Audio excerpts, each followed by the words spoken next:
Well, many Minnesotans will visit Fort Snelling National Cemetery this Memorial Day weekend to honor those who served our country. Well, many people will adorn their loved ones' graves with flowers and flags. One group is hoping to bring the red, white, and blue to as many fallen heroes as possible. The woman in charge of the effort told WCCO's Nina Moini the reason behind the sweeping gesture of love.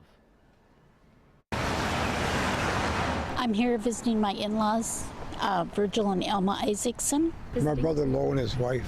Thousands of individual stories line Fort Snelling National Cemetery. We need to keep this tradition alive. I really think it's very important. But in a way, they're all similar. We're looking at honoring those who gave the ultimate sacrifice. They gave their lives for our country. When Rocky Borchert discovered last year, it had been decades since the cemetery had enough resources and funding to place a flag at each gravesite.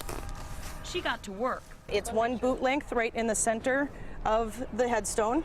After raising thousands of dollars through her new nonprofit, Flags for Fort Snelling, Rocky and a group of volunteers will bring 10,000 flags to the cemetery this Memorial Day. He was a sergeant in the U.S. Army in World War I. Rocky's family journey in the armed forces began with her great-grandfather, John Thomas Porter. I wonder what it would have been if he hadn't served and how it may have changed the course of my family. She never met him, but he feels familiar. My dad, my brother, my uncles, and now my cousin are all proud Marines. It is kind of like everybody serving. A small gesture not just to honor those who served, but also their families. And we've had a lot of other people that they're aging, they can't get down here themselves, and so it really adds a personal connection to the whole thing that just makes it really a spectacular feeling of what we're doing.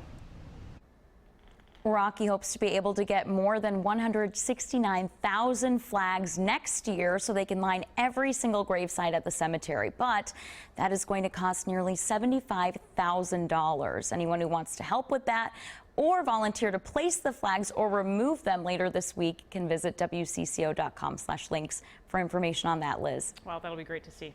Nina, thank you. Sure.